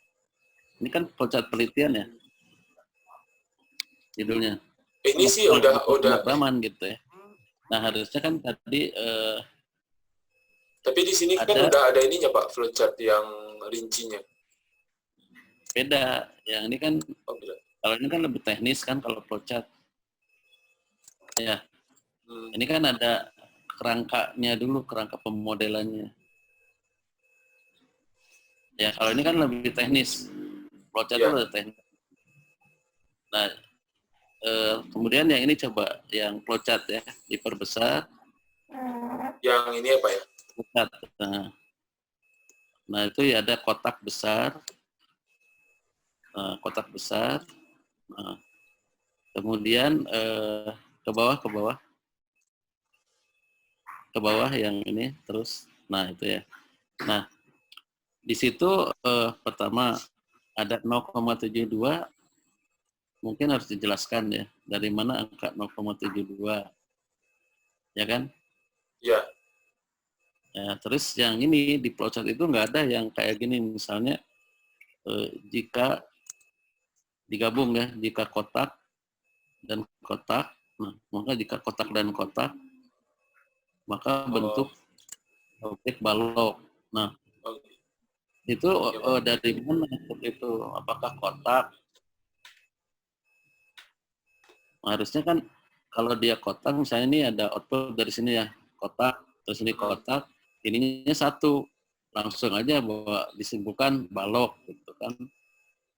Terus jadi kotaknya dipisah, bukan digabung. Oh, ya Pak. Dipisah, jadi jelas gitu ininya ya. Kemudian jika bulat dan bulat udah langsung, ketika ini bulat udah langsung kotaknya adalah Berarti ada bikin 4 kotak gitu berarti Pak. Misalnya kotak, Iya. kotak. Terus nanti Iya. kotak bulat, berarti ada 4 ini Pak ya? Iya, kalau flowchart kan gitu. Di programmingnya juga gitu kan. Ya kan? Di programmingnya juga sama. Nah, kemudian di yang kotak bawah juga sama. Jadi itu dipecah sesuai dengan yang di atasnya. Logikanya aja, Pak ya? Iya. Oke, Pak. Jadi nggak ada flowchart terus nanti gabung lagi itu jadi bingung nanti ya. Oke, Pak. Terutama Siap, di Pak. pemrograman. Nah, kalau ini kebetulan Anda yang membuat, Anda ngerti. Tapi kalau misalnya sekarang kan kalau TI itu kan membuat desain sistemnya, yang bikin programnya itu kan ya orang informatika misalnya ya, orang IT. Iya, Pak. Kalau dikasih flowchart seperti ini, ngerti nggak? Ya. Oke, Pak. Nah, coba sekarang saya ingin lihat interface dengan tadi yang dengan image-nya ya. Ada nggak tuh digambarkan interface-nya? Nggak di flowchart yang tadi. Oh, flowchart yang tadi. Oh, ini ya, Pak. Ya. Kan itu tadi asumsinya flowchart-nya akan dikerjakan oleh orang IT gitu ya.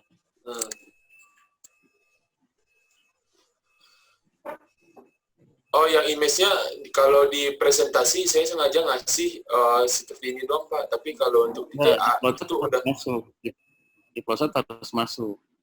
Coba lihat ke atas. apa yang awal ke yang mulai, nah itu ya. Nah, oh, ada ini Pak, tampak depan gambar sama tampak samping gambar. Ya, ini gimana gitu? Ketika membuat program, misalnya orang IT membuat program, apa nih yang dikerjakan oleh dia? Apakah bentuknya input gitu ya? Iya. Nah, atau gimana gitu kan? Ini berarti ada 3 ya? Ada 2. Tampak Ada 2. tampak samping. Sementara kan kalau objek itu kan 3 dimensi. Nah, gimana bisa menghasilkan dimensi yang kita inginkan kalau hanya 2 sudut saja gitu kan. Nah, yang ini nih Pak, sebenarnya ini kan Novi kan dari flowchart ini itu tuh ada dijelaskannya tuh bukan di sini, maksudnya tuh nanti di slide selanjutnya kalau di TA itu nanti ada bagian untuk penjelasan dari si flowchart-nya gitu Pak. Permasalahannya ini Anda kan bikin flowchart untuk dikerjakan orang lain. Ya kan, bukan untuk Anda kerjakan sendiri. Jadi ini harus jelas dari setiap tahapannya. Ya, itu yang jadi masalah. Jadi ketika mengembangkan ini, kalau misalnya hanya depan sama samping, kan depan samping itu definisinya gimana? Tampak depan itu ini ya Pak, definisinya ada dari proyeksi. Novi ambil referensinya dari proyeksi ini sih Pak, proyeksi gambar. Jadi ada proyeksi gambar tampak depan sama tampak samping. Iya, kalau cuma tampak depan, tampak samping, atasnya nggak ada, bisa nggak ngukur volume? Bisa Pak, soalnya yang Wafi itu kan kalau di gambar teknik itu kan kalau kita kalau kita ingin menggambarkan atau mendesain suatu maksudnya itu menampilkan tampak 2 dimensi dari suatu objek itu, kalau seandainya informasinya tampak depan dan samping itu sudah cukup, jadi tampak atas mau belakang itu nggak perlu gitu Pak. Jadi lebih ibaratnya asumsinya homogen ya, bentuknya kotak. Nah sekarang kalau nggak kotak kan benda-benda yang ini tuh kadang nggak seperti itu kan. Ya, tapi kan gini Pak, balik lagi kan, Wafi kan awalnya emang berpikir maksudnya itu benda itu bakalan bentuknya itu nggak beraturan. Ya sekarang gini, cuma bola sama silinder Tadi kan ada contohnya ya. Iya, Pak. Apakah flowchart ini berlaku? Tetap berlaku, Pak. Soalnya kan ini kasusnya ini kan diterapkan pada masalah untuk barang yang mau dikirim ya, Pak ya. Gimana Nah, gitu, sedangkan pengiriman barang itu kan ada proses packaging gitu, Pak. Nah, makanya Wafi kenapa... Kalau gitu berarti nggak usah ada contohnya bola sama silinder. Kotak aja semua. Soalnya kan pasti bakalan ada nanti misalkan pengiriman barang, misalkan seperti pipa gitu, Pak. Pipa itu kan pasti orang tiga... maksud Wafi makanya ditambahin variabel. Flowchartnya kan Anda ngitung volume. Iya, Pak. Ya, pakai image. Kalau inputnya tampak depan, tampak samping, kalau ada yang ngirim bola. Terus tadi Anda jawabnya pakai packaging. Ya, kalau pakai packaging ya udah kotak aja. Ya kan? Ya pakai kotak, Pak. Tapi maksudnya itu kan ada karung beras juga nih, Pak. Karung beras itu kan cenderung seperti mendekati tabung gitu ya, Pak. Karung beras atau... Coba hitung volume karung beras gimana? Pakai flowchart yang ini. Bisa, pasti yang diukurnya volume terluar ya, Pak. Soalnya kan kalau misalnya kita ngirim barang nih, barangnya itu misalkan nggak banyak, ibaratnya kayak banyak kaki-kakinya gitu ya, Pak ya. Otomatis kan ruang yang terpakai, sedangkan dia tuh nggak barang solid gitu ya, Pak. Nggak barang solid, tapi banyak, ibaratnya kayak apa ya, contohnya kayak ngirim bangku misalkan gitu ya, Pak. Ngirim bangku. Nah, kalau Anda suntikan homogen, ada nggak diasumsi itu dimasukkan? Sudah, Pak, udah dimasukkan. Mana coba asumsinya? Coba lihat. Oh, asumsi yang ini, yang batasan masalah ya, Pak ya? Tulisan, ya.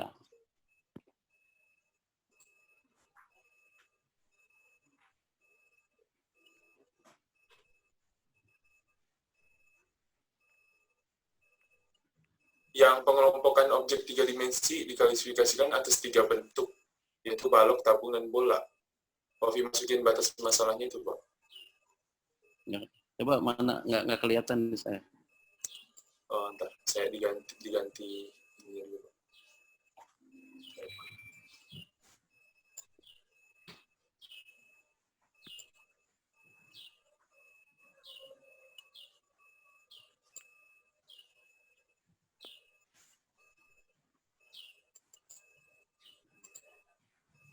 Di flowchart nggak ada, di bahan presentasi nggak ada. Enggak, Pak, soalnya yang Wafi batasan masalah nggak Wafi masukin ke presentasi, Pak. Harusnya masuk itu. Coba yang pertama dulu apa? Yang pertama, pengukuran volume 3 dimensi berdasarkan metode image processing.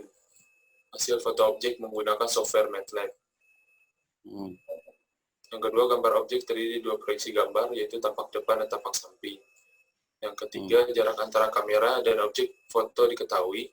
Yang keempat, fokus length kamera, ukuran sensor kamera, dan ukuran piksel gambar hasil foto objek diketahui. Terus yang kelima, pengelompokan... Nggak ada yang bendanya itu dianggap homogen kan? Kalau nggak homogen... Ini ada, Pak, yang pengelompokan objek 3 dimensi diklasifikasikan ada 3 bentuk. Yang poin nomor 5, yang ini, Pak. Mana? Nggak kelihatan.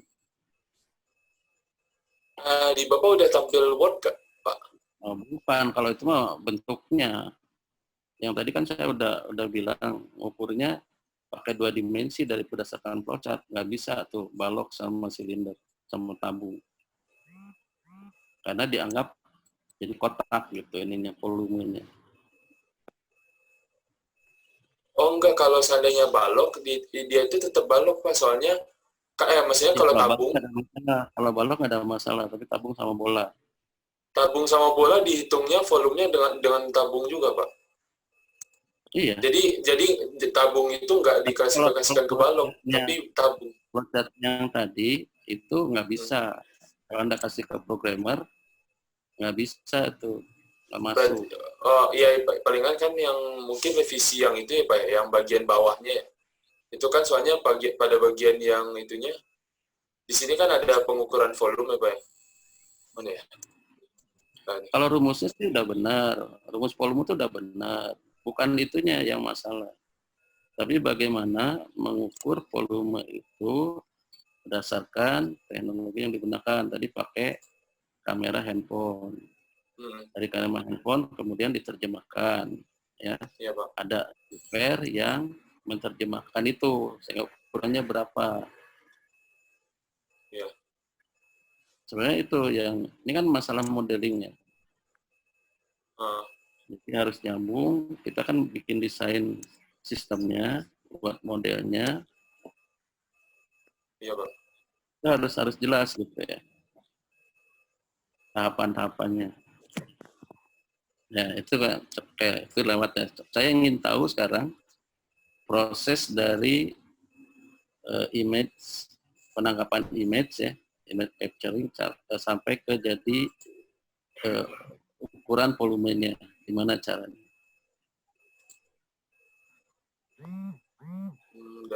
Saya sebelum lupa ya tadi yang pertanyaan Pak Iwan, kenapa pakai MATLAB? Itu Anda harus jelaskan ada pemilihan software ya. Iya. Jadi itu memperkuat nanti yang Anda jelaskan, misalnya kenapa pakai MATLAB, karena alasannya ini seperti tadi Anda jelaskan ya. Kenapa nggak pakai yang lain seperti yang disampaikan Pak Iwan. Oke. Iya Pak. Kita coba masuk ke teknisnya lagi ya. Ya ini ada di sini Pak, ini mulai dari input. Nah di sini saya udah jelasin mengenai foto objek menggunakan kamera handphone Samsung A5, ada 2 gambar. Kemudian pada bagian input tuh pokoknya udah saya jelasin detail gitu Pak, mengenai kayak Bentar. gambar. Kenapa pakai Samsung A5 juga, itu harus ada penjelasan. Sebenarnya sih mau HP yang lain juga nggak masalah Pak. Cuma kebetulan karena perangkat yang saya miliki A5 ya Pak ya, makanya saya makainya Samsung A5 Pak. Yang dimasukkan di situ adalah bukan mereknya, tapi speknya. Oh iya Pak. Ya. Oh speknya. Kalau untuk speknya sendiri udah Wafi masukin di bab 2 Pak, mengenai kamera. Jadi kameranya itu udah Wafi masukin spek-speknya. Jadi mengenai kayak focal length-nya berapa, itu tuh udah ada di. Ya, jadi di situ jangan masukin merek. Misalnya sesuai dengan spek pada poin 2 titik berapa gitu. Oh iya Pak. Oke, siap. Ya. Siap, coba saya ingin lihat sekarang prosesnya, bukan teoritisnya ya. Ini udah prakteknya Anda. Saya tadi objeknya ada kubus gitu ya, ada balok gitu ya, yang Rubik itu tadi. Nah, bagaimana Rubik ini menjadi volume yang sesuai dengan yang Anda hitung gitu ya, dipakai MATLAB. Jadi kan tadi kalau lihat flowchart, Anda foto depan sama samping ya. Iya. Terus? Kemudian ini Pak, kemudian dimasukin ke ini Pak, ke MATLAB, ke software MATLAB dari foto. Iya gimana? Caranya masukkan MATLAB-nya. Oh ini. Nah ini nih. Jadi ini nih gambarannya dari foto ini yang didapat sama ini dimasukin ke MATLAB. Nah kemudian di sini saya jelasin Pak. Jadi di sini tuh saya kan menyediakan penjelasan secara programmernya, terus ada penjelasan secara orang awam gitu Pak, untuk memahami si algoritma ini. Nah, programnya coba. Ini kan sehingga ketemu dimensi gitu tadi ya, volume. Ya. Kan awalnya dari input nih Pak. Terus nanti kan dari perangkat dimasukin ke MATLAB, terus diproses menggunakan software MATLAB, terus ini tuh saya tampil. Udah tahu, itu programnya aja.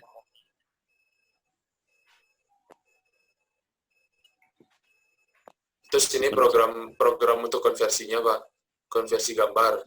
Kemudian nanti dilanjutkan dengan penajaman gambar. Ini proses penajaman gambarnya dengan variabel grade 1, grade 2. Terus setelah penajaman dilakukan masking dari si variabel grade dari variabel grade tadi, Pak. Ini kan yang dimasukin grade 1. Jadi dilakukan proses masking, terus nilai dari masking itu tadi dimasukin ke variabel mas 1, mas 2, terus dilanjutin ke proses segmentasi tepi. Jadi aktif kontur, kan di sini saya menggunakan metode aktif kontur berdasarkan dari yang gambar grade 1, terus digunakan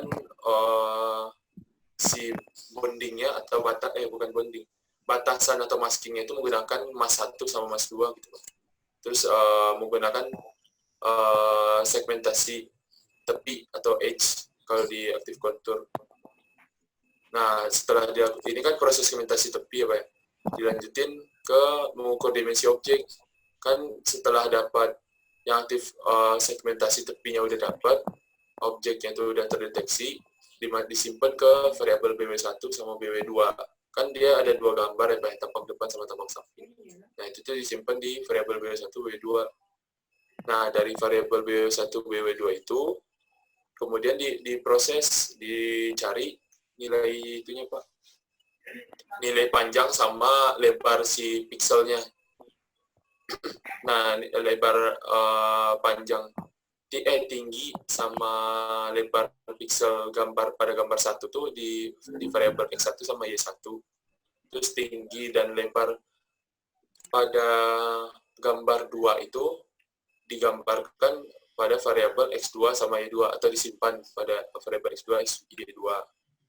Nah, terus lanjut dari variabel X1, X2, Y1, Y2 tadi dilanjutkan prosesnya ke menentukan tinggi lebar objek pada sensor kamera.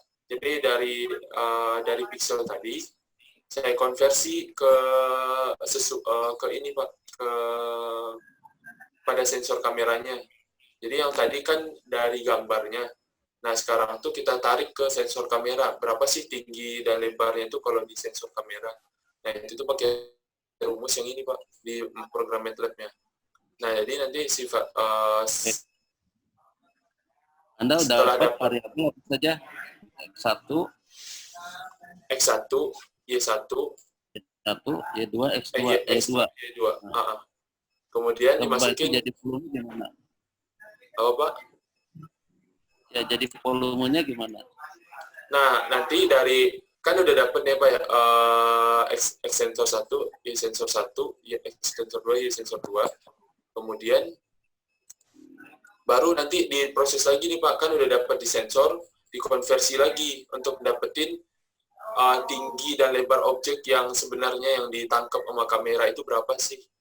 Nah, itu tuh pakai programnya yang ini, Pak, yang gambar 321. Nah, nanti bakalan disimpan ke dalam variabel real Y1, real X1, real Y2, real X2. Nah, dari nilai itu barulah nanti ditentuin. Kan nanti kan ada proses pengelompokan objek. Nanti kalau seandainya objek yang terdeteksi itu tuh balok, bola atau tabung. Misalkan balok yang terdeteksi, benda yang terdeteksi itu balok. Nah, si variabel ini digunain untuk mengukur maka yang kita pakai itu rumus baloknya gitu, Pak. Nah, rumus baloknya itu variabel nilainya itu diambil dari pengukuran dimensinya tadi gitu. Ya, mana tuh? Sampai Ini, ketemu volume itu gimana? Ini ada di sininya, Pak, Povi tampilin.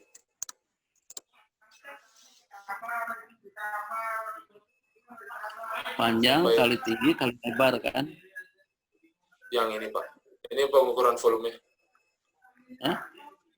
Yang pengukuran volumenya ada di sini, Pak. Di gambar 3.25. Tadi kan ada X2, Y2, X1, Y1.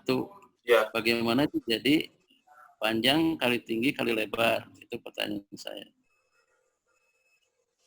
Ya, panjang kali tinggi. Jadi kan panjang kali tinggi kali lebar itu Pak, kan gini ya Pak ya, misalkan ada objek, ibaratnya gini, objek itu kan, apa ya, remote. Kan ada objek gini ya Pak ya, karena tampak sampingnya ini Wafi ambil nih, tampak depannya Wafi ambil. Nah itu tuh jadi panjang. Nah ini kali dari tinggi. Nah ini tuh anggap ini tampak depan, berarti ini tampak sampingnya. Nah, tampak sampingnya ini jadi si lebarnya. Saya tahu itu. Cuman tadi kan variabel sebelumnya ada kan satu bidang. Ya. X1 kali Y1. Ada 2 bidang. Yang kedua X2 sama Y2. Iya, Pak. Nah, bagaimana itu variabel yang sebelumnya dikonversikan jadi panjang kali tinggi kali lebar. Ya. Nah, apakah jadinya misalnya X1 dikali Y1 dikali X2 misalnya. Ya. Nah, itu kan harus clear gitu ininya. Ya, di sini ada nih Pak yang balok itu, jadi volume itu real X1 dikali real Y1 dikali real Y2. Jadi X1 itu kan dapat X2-nya nggak dipakai. Enggak Pak, soalnya yang X2 itu kan sama persis, misalkan kalau kita lihat dari belakang, depan kan panjang kali ini. Kalau kita lihat samping kan ini sama ininya kan sama. Jadi yang tingginya nggak dipakai. Proses untuk mengeliminasi tadi X2. Untuk mengeliminasi X2-nya itu ada Pak. Anda tiba-tiba aja, jadi X1 kali Y1 kali Y2. Ada yang proses eliminasinya itu kan proses ininya Pak, dibandingin mengenai X1 sama X2-nya. Jadi kalau seandainya dia tuh sama, dia bakalan nggak dipakai gitu Pak. Atau mendekati. Itu tuh ada dijelasin di proses sebelumnya Pak, di dalam di programnya. Dan di sini juga ada sih Pak mengenai kayak penentuan. Di flowchart rinci harus ada, terus di aplikasi juga harus ada di mana itu proses ininya. Saya tadi, jika kan kita nggak tahu kan, kita tuh nggak tahu nih bendanya seperti apa. Bahkan kalau Anda masukkan gambar tampak depan, tampak samping, kemudian nggak ada kodenya, ya kita kan kalau barangnya banyak bisa ketukar tuh, bisa tampak depan barang A, tapi tampak sampingnya barang C. Ya. Itu tuh bisa seperti itu karena ini manual. Anda itu dari hasil potret dari kamera handphone, datanya dimasukkan ke situ sebagai gambar, ya. Nah, kalau gambarnya banyak, pasti akan jadi masalah nanti. Harus ada pengkodean di situ, ya. Nah, modeling itu salah satunya tadi bagaimana mengatasi permasalahan-permasalahan, tidak sekedar teknis, ya. Anda jelaskan hanya teknis, kan. Jadi, bagaimana supaya input itu tidak salah. Ada validasi input, ada validasi output, ada validasi proses gitu ya. Itu yang mungkin harus dilengkapi ya. Iya, Pak. Nah, tadi pertanyaan berikutnya, apakah program ini juga sama dengan kalau kita ngitung volume bola sama balok, silinder ya? Sama enggak? Enggak sama. Nah, gimana caranya? Tadi kan inputnya tampak depan, tampak samping. Ya. Nah, gimana diproses di sini? Nah, yang diproses di sini tuh Pak, ada namanya tuh nilai circularity tadi Pak.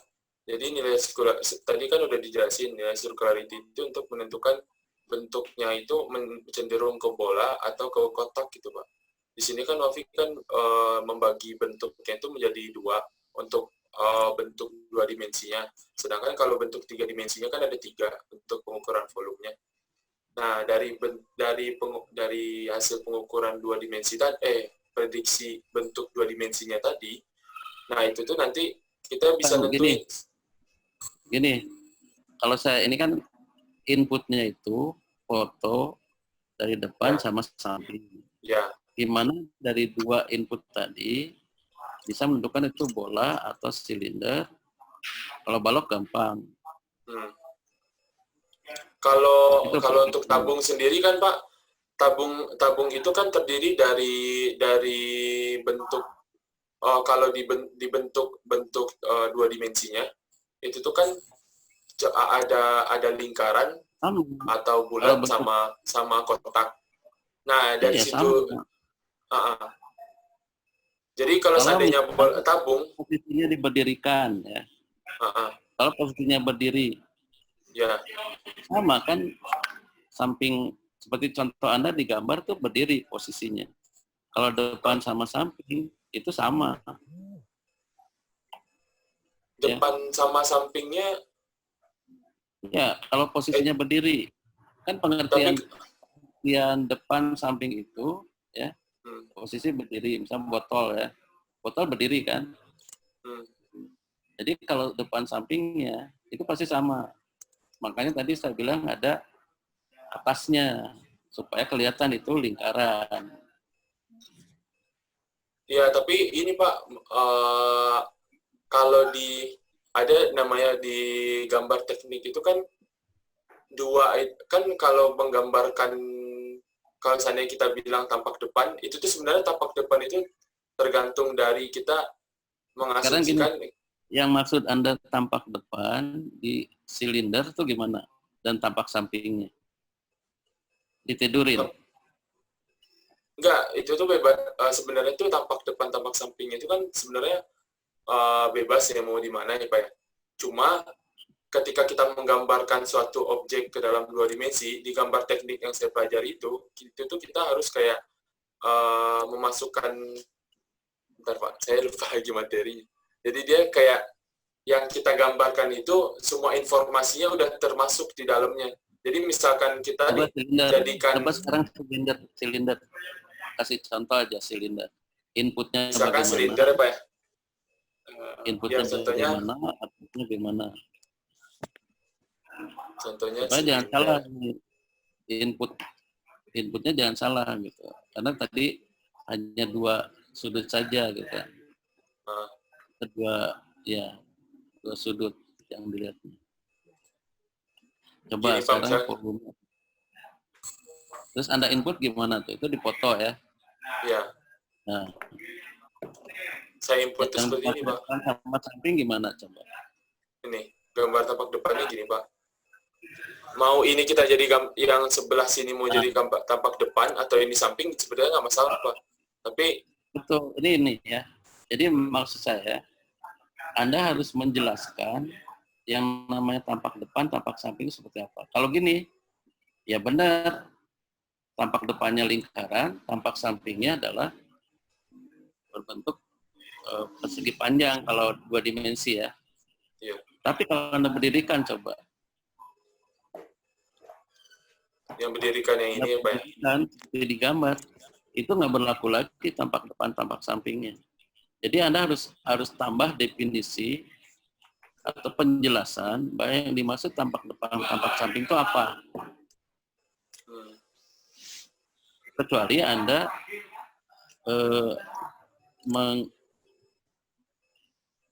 memotretnya atau inputnya tiga sudut gitu ya, depan, samping, atas, itu berlaku buat apapun.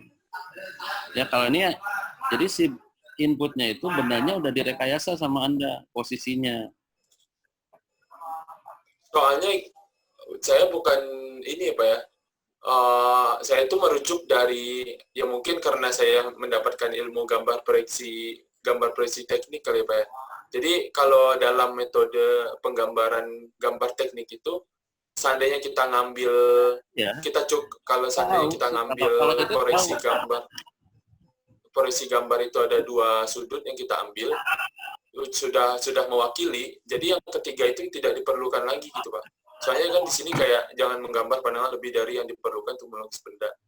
Jadi kalau misalkan gambar di atas bulat dan di bawah bulat, terus sampingnya ini, jadi yang ketiga ini sebenarnya nggak diperlukan gitu Pak. Yang diperlukan cuma hanya 2. Kalau di Iya, gambar itu teknik. kan kalau bikin aplikasi itu orang inputnya itu udah sembarangan aja. Kan sekarang kan bisa dimiringin, bisa dibaca volumenya. Ya. Kalau itu kan Anda arahkan tadi posisinya yang namanya tampak depan, tampak samping itu ya udah ditidurin. Itu pasti, itu benar secara gambar teknis juga benar. Ya. Cuma kalau pengertian umum tadi mungkin kalau lebih didetailin gitu ya Pak ya? Iya, harus didefinisikan, harus jelas gitu ya. Mungkin itu jadi keterbatasan dari software yang Anda buat ya. Bahwa ini atau diasumsi tadi, tambahkan diasumsi. Diasumsi itu bahwa tampak depan itu maksudnya ini, tampak samping, tampak depan, definisinya ini. Kalau secara gambar tadi sudah benar. Kalau ada 2 input yang berbeda, ya, itu gampang digambarkan. Tapi kalau tadi tidak didefinisikan, misalnya orang foto depan, samping, diberdirikan, nggak ketemu tuh silindernya. Ya. Kalau bola masih bisa ya. Bola itu depan samping karena dia homogen masih bisa dengan rumus bola akan ketemu gitu ya. Walaupun nanti di situ juga di aplikasinya harus jelas dia harus betul-betul bisa membedakan mana bola, mana bukan ya. Karena kan kalau di foto itu sama. Kecuali mau pakai teknologi digital yang betul-betul semua koordinat di gambarnya itu memang digital gitu, bisa hitung akurat. Ya. Iya, Pak. Jadi itu saja kalau dari saya biar orang nggak salah menerjemahkan. Mungkin udah benar, Mungkin tapi ditambahin detail lagi gitu ya Pak ya, penjelasannya ya Pak ya. Jadi Anda udah ini tapi dari sisi Anda gitu yang tahu gambar teknik, yang bikin programnya. Ini kan buat dibaca sama orang. Kalau ini udah benar, semua gambar teknik udah benar. Ya. Cuma pengertian di flowchart diterjemahkan dari aplikasi, kemudian di aplikasi tadi jadi dari 4 variabel menjadi 3 variabel. Nah itu harus betul-betul jelas gitu ya. Jadi asumsinya gini, Anda mendesain sistem, mendesain model untuk aplikasi berarti bikin flowchart dan sebagainya ya, dikasih ke programmer. Coba kalau flowchart Anda dikasih ke programmer, jadi enggak tuh aplikasinya? Belum tentu gitu ya. Belum tentu. Nah, jadi itu yang diinikan penekanannya. Saya yakin Anda tuh menguasai ya secara teknis. Karena background-nya memang di situ gitu ya. Cuma ini karena di TI, nah TI itu lihat sistem, lihat ininya ke pemodelan. Jadi kalau orang teknis biasanya to the point. Ini mungkin kerjakannya gini nyambung. Tapi kalau misalnya yang ngerjakan orang lain belum tentu. Nah, nanti kan WIP juga mungkin WIP juga mungkin jadi manajer, levelnya lebih tinggi, kan bukan WIP yang ngerjakan, itu kan pasti staffnya. Nah, ilmu TI salah satunya ya itu tadi mendelegasikan ke yang lain, apa yang ada di ide kita itu nyampe ke bawahan kita, ya kan? Nah, ini masalah teknis seperti itu. Kalau gambar teknis dan sebagainya, saya juga tahu gitu kan. Cuman saya lihat dari sisi TI-nya ya. Mungkin itu Pak Yogi, punten nama. Oke, baik. Terima kasih Pak Toto ya. Banyak masukan ya dan juga dari tadi Pak Iwan. Saya akan berikan beberapa hal ya, poin-poinnya. Yang pertama adalah saya ambil yang paling awal tadi ya. Tadi mengenai pembahasan rinci memang Wafi perlu tambahkan. Jadi intinya poinnya itu ya, karena tidak semua yang membaca laporan ini akan tahu persis paham. Kemudian untuk penulisan untuk pembaban itu mungkin dalam subbab yang tadi validasi selain implementasi dan hasil, kan memang untuk pemodelan ya, penulisannya seperti inilah ya kurang lebih. Tapi memang di flowchart tadi juga masukan dari Pak Iwan dan juga Pak Toto itu harus dipecah. Jadi ada yang modelingnya, algoritma ya. Kemudian ada langkah-langkah modelingnya yang tadi kan sempat kita memang bahas sebelumnya mengenai kerangka pemikiran ya atau konseptual lah. Model konseptual ini yang tadi disampaikan Pak Toto harus muncul. Model konseptual yang Wafi buat itu adalah yang pakai gambar yang berwarna itu loh. Ya. Iya, Itu kan itu karena keterbatasan standar standar diagram ya yang ada di PowerPoint ya atau di Microsoft Office. Jadi kegambarnya kayak begitu, kayak ngelingkar-lingkar, tapi jadinya nggak begitu jelas ya. Jadi model konseptualnya harus diperlihatkan dulu sampai di ujungnya adalah tarif. Walaupun sangat gampang aja Pak, kan tarifnya tinggal dikalikan aja, tapi tetap harus tergambar gitu.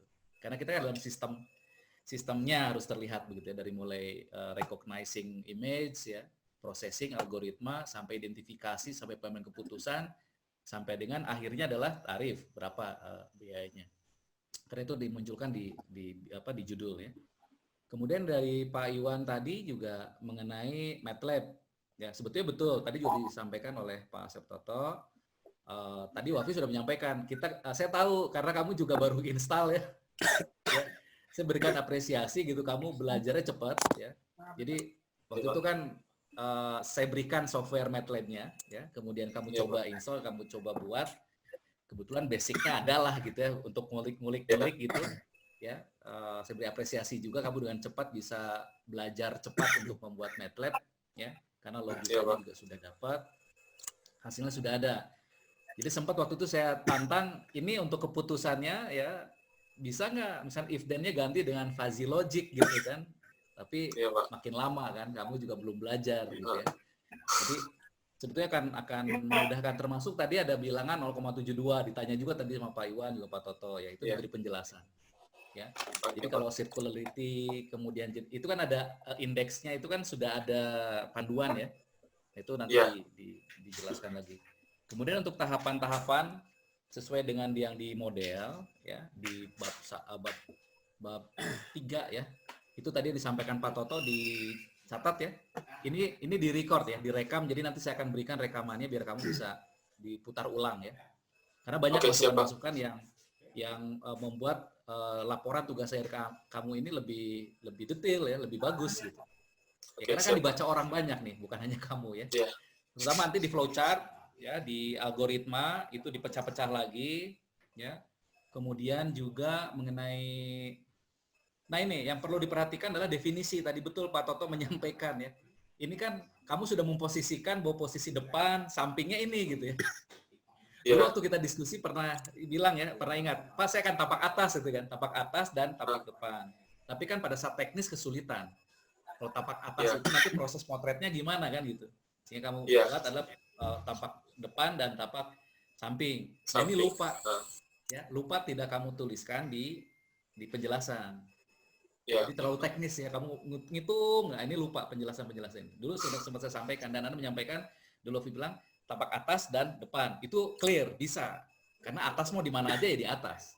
Tapi begitu kamu bilang depan dan samping, betul Pak Toto tadi sampaikan, ini mau ditidurkan gitu ya. Karena kalau berbeda, kamu nggak mendefinisikan tampak depan dan sampingnya, maka akan berbeda. Balok nantinya gitu. Ya. Jadi,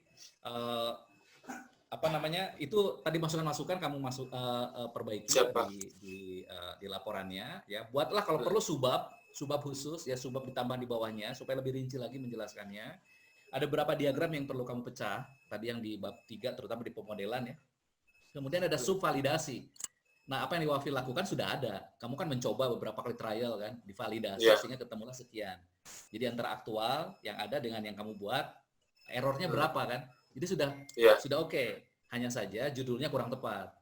Judulnya pakai validasi. Ya, karena kita langkah pemodelan dilakukan. Kemudian apalagi ya? Tadi masukan Pak Iwan juga sudah ya, dan yang dari Pak Toto juga ya. Banyak yang disampaikan tadi. Tapi saya akan garis bawahi yang kritikalnya saja ya. Beberapa hal yang tadi disampaikan mungkin kamu juga sudah mencatat. Oke ya. Nah, Ya. hal lain, oke, saya kilas balik dulu deh sebentar gitu ya, sebelum kita break dulu sidang ini. Kalau tidak salah Anda ini kan sudah lama sebelum kamu mengambil tugas akhir ya, diskusi. Iya, Pak. Pak, saya background-nya mekatronika gitu kan. Ya. Sementara saya kan baru belajar TI, ya kan? Anda kan 2018 nih, mungkin Iya, termasuk Pak. angkatan kelas karyawan yang cepat ya, lulusnya kurang dari 2 tahun ya.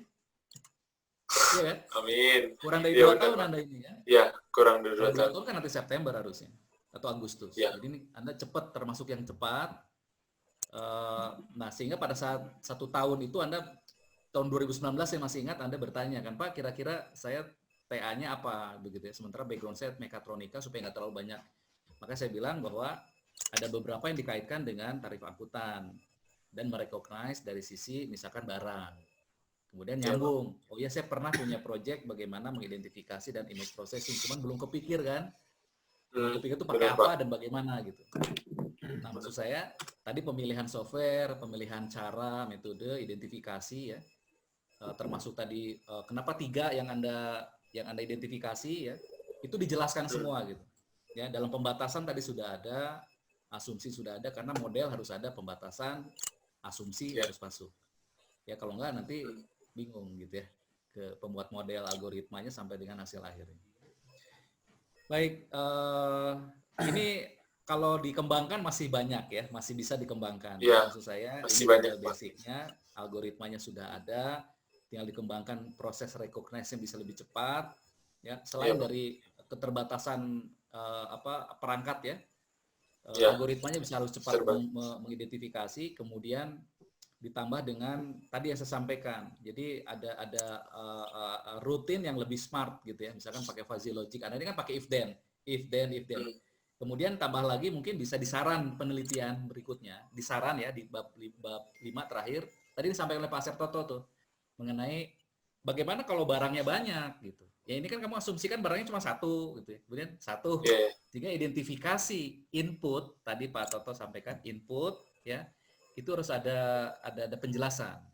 Ya, kalau model kan harusnya makin general, model itu makin bagus. Artinya kalau diterapkan di tempat lain, ditempatkan dengan pengukuran benda lain ya, harusnya bisa jalan di model kamu.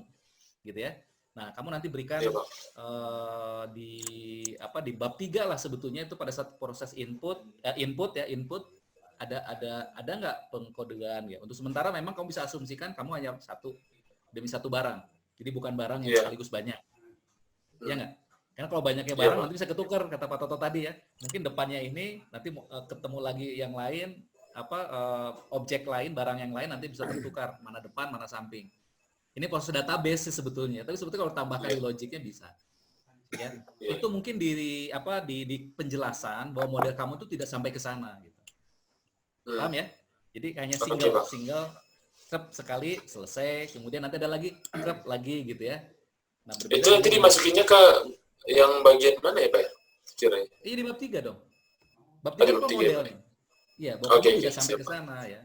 Nah, nanti di pembatasan model itu. Di pembatasan modelnya. Kan jadi ada pembatasan tugas akhir ya, penelitian. Ada juga pembatasan atau asumsi modelnya. Asumsi model yang kamu buat, algoritma yang kamu buat. Gitu ya.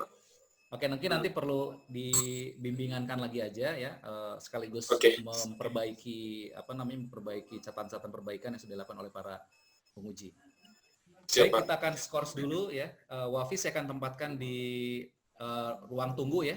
Di ruang tunggu, jangan kemana-mana, saya tempat di ruang tunggu, memberi kesempatan kami memberikan penilaian ya. Oke, sidang saya break dulu untuk beberapa saat, memberi kesempatan kepada penguji untuk memberikan penilaian ya. Anda saya simpan di waiting room ya. Baik, Saudara Wafi sudah masuk kembali ya, sudah join. Ya Pak, sudah Pak. Oke, sidang kita buka kembali untuk membacakan hasil penilaian dari sidang sarjana. Berita acara sidang sarjana program studi Teknik Industri Fakultas Teknik Universitas Pasundan. Assalamualaikum warahmatullahi wabarakatuh. Pada hari ini Kamis 23 Juli 2020 pukul 11:56 telah diselenggarakan sidang tugas akhir sarjana program studi Teknik Industri Fakultas Teknik Universitas Pasundan semester genap tahun akademik 2019-2020 atas nama kandidat sebagai berikut. NRP 1830102000, nama Hibatul Wafi Hardel, dosen pembimbing Yogi Geswara, dosen penelah Bapak Insinyur Muhammad Syarwani MT, dosen penguji Bapak Insinyur Asep Toto Kartaman Magister Engineering, dengan judul tugas akhir model pengukuran objek 3 dimensi berbasis image processing system untuk menghitung tarif angkutan barang logistik.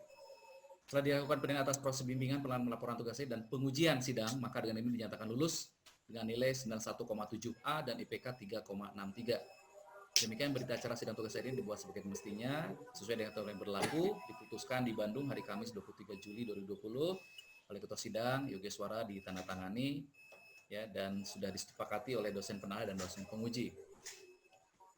Akhirnya atas nama tim pembimbing ya dan juga tim dosen penguji dan juga prodi mengucapkan selamat pada Anda ya, pada hari ini akhirnya Anda sudah bisa menyelesaikan seluruh rangkaian pendidikan Anda di prodi Teknik Industri dengan sangat memuaskan ya.